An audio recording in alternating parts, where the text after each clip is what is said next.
This mix is brought to you by DJ Autism. 15 and delay. DJ And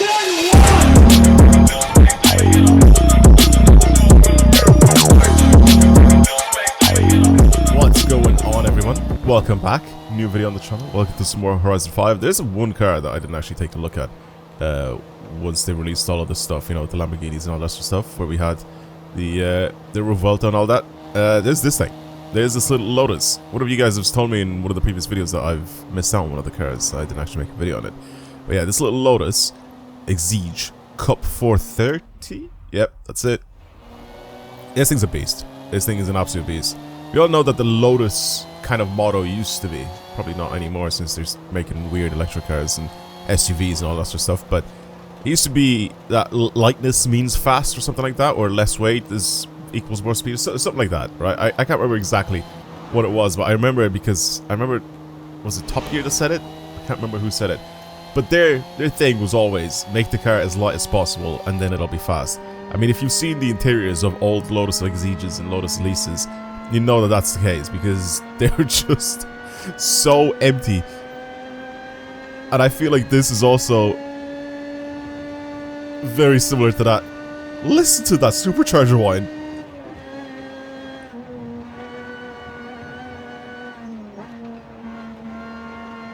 That is amazing.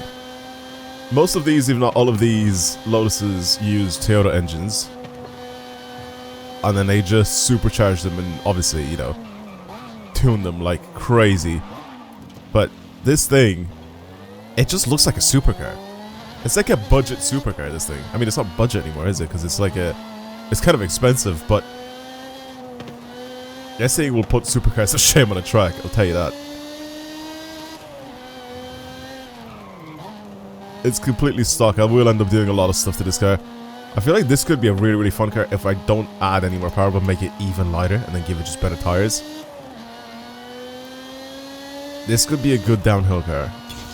If I do end up putting more power into this thing, we will have to drive it like somewhere else. But I think as a downhill car, this could be a fantastic machine.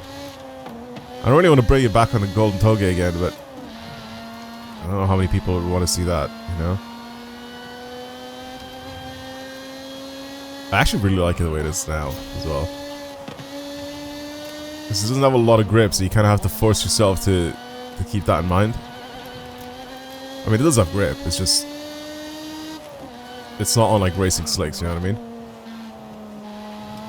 But the balance is so right with it. It's so good. Honestly, I kind of just want to drive this thing stock, to be honest. But where's the fun in that, you know? Where's the fun in that for a video?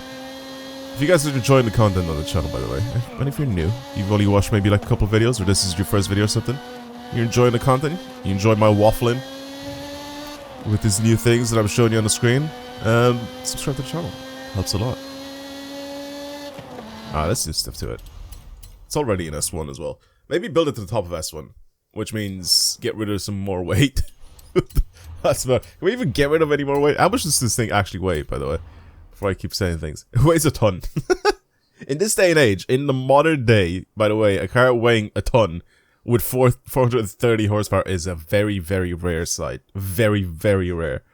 It's ridiculously rare. Even hatchbacks at this point, right? You have the A45s and the RS3s and all that sort of stuff. They're heavy. They're getting up there, being like quite heavy for a hatchback. But this thing being still at a ton is pretty ridiculous. So of course, supercharged. Pretty sure it's a 3.5 liter. Is it? Yep. Basically, 3.4 liter V6 in this thing. I'm pretty sure. Let's have a quick look at it in Forza Vista as well, because we can probably take a bunch of things off this car, or we can open it up a little bit. Okay, we can't open up the front end. There you go. There's the Lotus Toyota engine. Oh god. You can't even tell, can you? It just looks like a proper engine. Yeah, you see what I mean? Like, it doesn't have like proper door cards. It has like slightly. It has slight door cards, really. But the rest of it is just the door itself. You know, it's just the piece of metal. There's not much else going on in here. Carbon tub, by the looks of it. That's probably why it still keeps its weight down by a lot. No clutter or anything like that. You have some sort of a old radio here and then some AC controls. I'm actually kind of surprised that this thing even has AC and all that sort of stuff. Manual handbrake, manual transmission, no extra buttons or anything on the steering wheel or anything like that. Stop start. Like if you see one of these in person, you're like, this is a sick car. It actually sounds pretty good as well in real life. Carbon roof as well. Can you take the roof off? I don't think this is one of them that you can take the roof off, can you? I don't think so. I don't think so. That would have been kind of sick though if you were able to take the roof off. No, I don't think this is one of them. You can. Fair enough. Alright, well, let's do stuff to it. Let's add more power, let's reduce more weight. And then try and bring it maybe to the top of S1. I feel like I'll ruin it. As soon as I bring this thing into S2, we'll just ruin it. V8.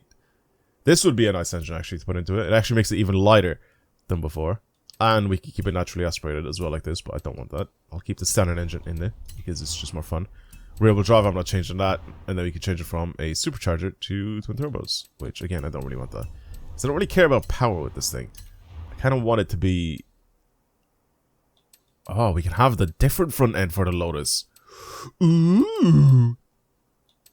Sorry, I don't know why I made that noise.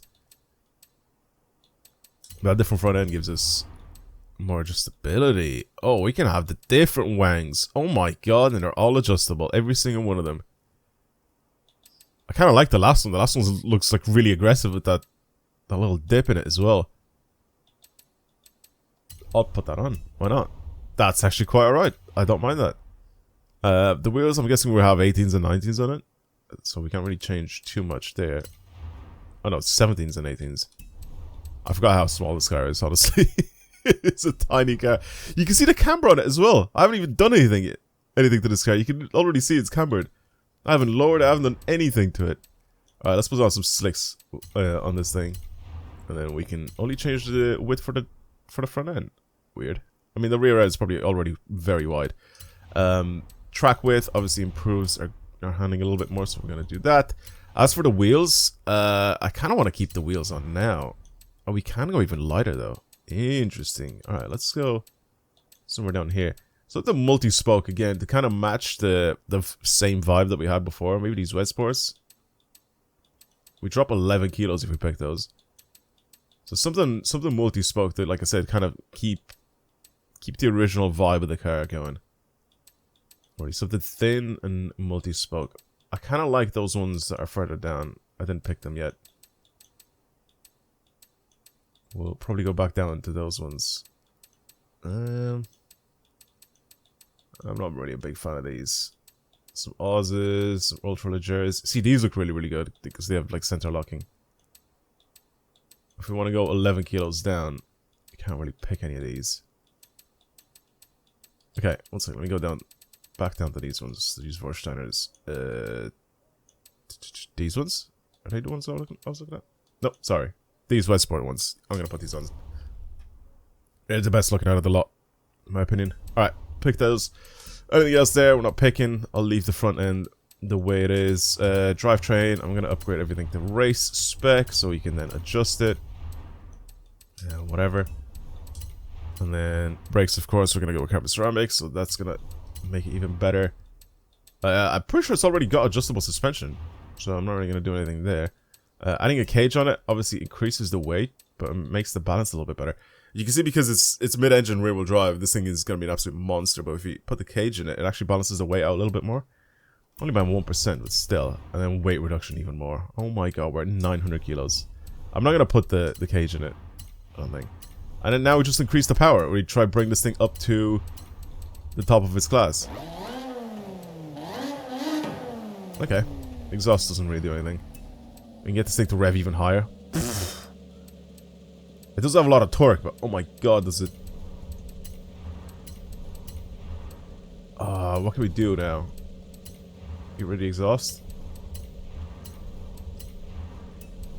Trying to keep it just perfect. There we go, we're done. How much spark can we squeeze out of this thing? Probably quite a lot more. But I want to keep it at the top of a class. I think S1 is perfect for it. 536 horsepower, 990 kilos. Oh man. As much as I don't want to bring it down on the Golden Tugget again, I feel like I have to. I feel like it's just a perfect balance for that track. I'm going to need to adjust a bunch of stuff in my suspension, but apart from that, This could honestly be a really, really fast car around that track. Let's do it. Let's do it. Let's do it. Let's do it. I feel like I have to. Alright. I know I did say that I don't really want to bring it on this track, but I feel like I kind of owe it to everybody to do it. So one of the fastest cars that we have on this track so far that you guys have sent me is the MG6. That is pretty much a race car, basically. So that did it in a 405. So that is a very, very fast car. That is the fastest S1 car that we have. There are a few other cars in that list that are very close to the top. The Viper Anniversary Edition, of course. And then we also have the TVR Griffith, of course. Those are also very, very cool. But yeah, I want to try with this thing and see if I can try and get anywhere close to those times. I don't know if I can or not, but we'll try it anyway. We'll see. Let's give it a shot. I may need to still adjust a couple of settings on this car, because right now I've just kind of just thrown a basic tune together and just try to see if this thing works.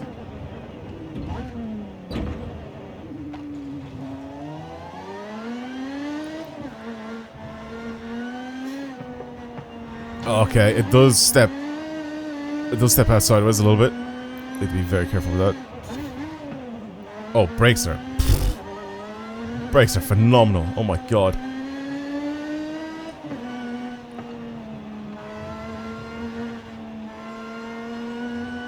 Brakes are amazing.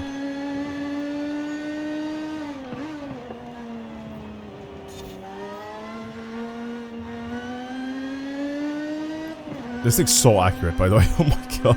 I keep forgetting, until you drive mid-engine cars again, you forget how good they are and how perfectly balanced they are.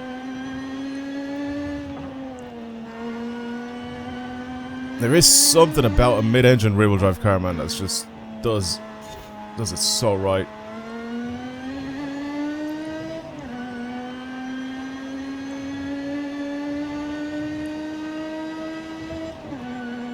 It's so easy to know if this thing's gonna slip or not as well. Like, it's not like...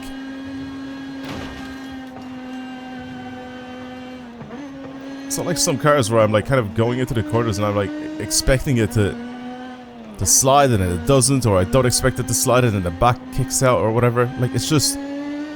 doesn't do anything, like, unsurprising.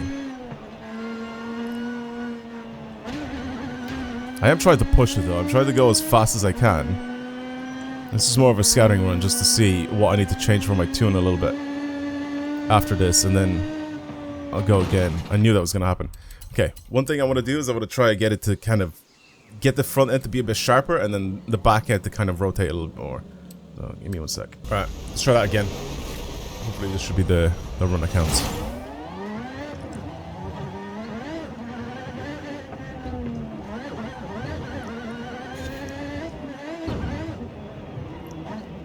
Good.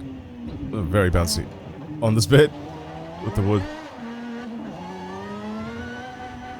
I've also kind of shortened my gear ratios Okay. I've also slightly shortened my gear ratios a little bit just to see if I can do a little bit better there. Let me turn off... Whoa, that's not it. Let me turn off braking line as well because it's a bit annoying. Especially on this track, I don't need it. Because it doesn't make sense anyway. It goes through the wall. Like, it doesn't actually follow the track itself. It follows the road, but it doesn't follow it, you know, with the walls in place, if that makes sense.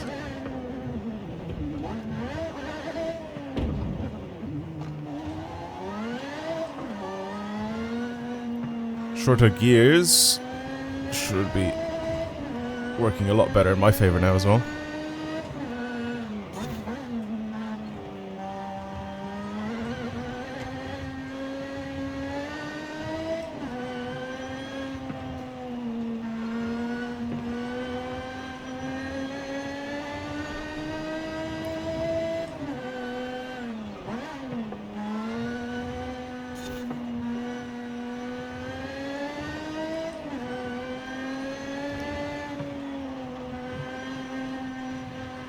Definitely prefer it now.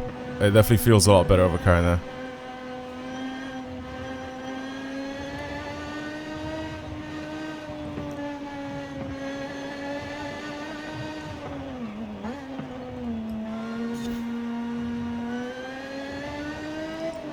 Oh my god. It just feels nice and balanced. I really, really like it.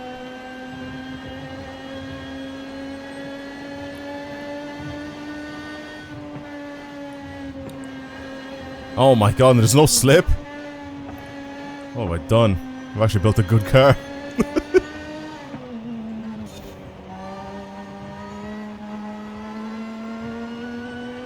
It's so precise, man.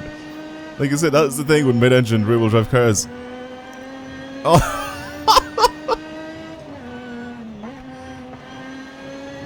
This thing is so precise. It's like you look at where you want to go and you just go that way. Man, the difference right now between the very first set of suspension and transmission settings versus what I've done to it now.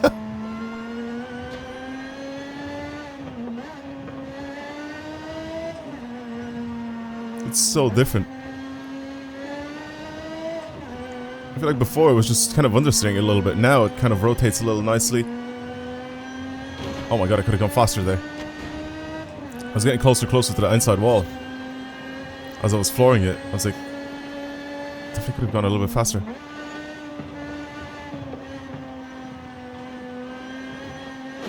That's the one that I didn't want to crash into. I wanted to like keep it going. That's a bit annoying.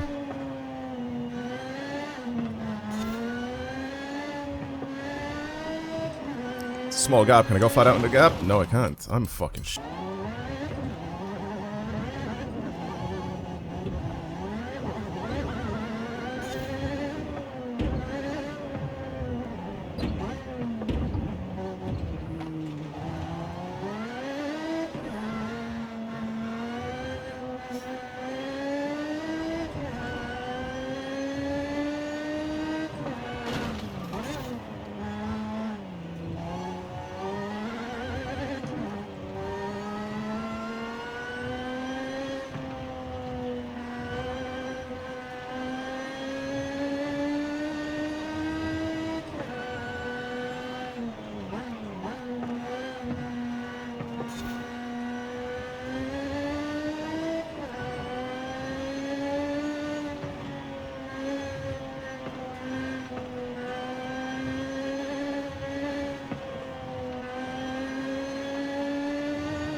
Oh, I double pressed. I accidentally double pressed my gear changes. That's so annoying. It just ruined that corner so much.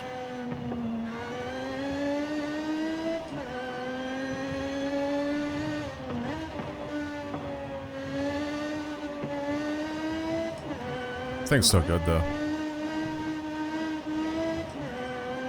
really, really enjoy driving this thing, even though it may not be the fastest car on this track.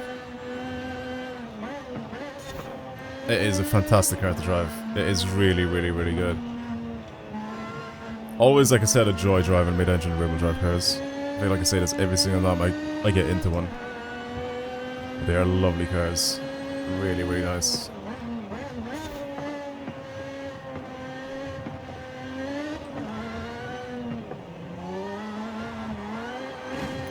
Both side was at the end, but that's okay. Across the line in 4:11. That puts it third fastest, fourth fastest, just behind the Anniversary Edition Viper. Definitely expected, because the Viper is absolutely mental. I'm pretty sure the Viper can actually go faster than the TVR and all the other cars as well. It's just the tune that you guys sent me may not have been the fastest. Yeah, this is a really good car. It's really, really fun to drive. It's just so nice in terms of like how... It's just how clean it is to drive. Like, it's just mental. I really wish as well in this game that we had like a replay camera, which obviously we don't have. We just have whatever this is, really. But yeah, I really wish that we had like a replay camera, especially if we're in like an event. But then again, they just don't know where to put the cameras, if that makes sense. Regardless, I'll show you guys the run in third person as I'm outroing the video now. Thank you for watching. I hope you guys enjoyed today's video. The Lotus Exige Cup 430, really, really fun car to drive. I mean, you can't really ruin it either because there's not really a lot of like ruinable parts. Obviously it has the Forza parts on it, but this one has Lotus's actual parts that you can put on it and they're adjustable, which means that we don't actually have to, you know, succumb to using Forza parts. So that's very good. So the car looks really, really good like this. Yeah, I guess that's it for today's video. Thank you for watching. I hope you guys enjoyed it. This was, I guess, the final car that I didn't take a look at because I'm pretty sure I looked at every other car from this list. And yeah, that's pretty much it. Hopefully you guys enjoyed today's video. I'll see you guys in the next one. Let me know down in the comments below what other videos you guys want to see, whether it's some Forza Motorsport, Forza Horizon, Gran Turismo, whatever. Let me know down in the comments below. I'm down to try and make some videos that you guys would want to see. So yeah, anyway, that's pretty much it for me. Thank you for watching, and I'll see you guys in the next video. Goodbye, everyone.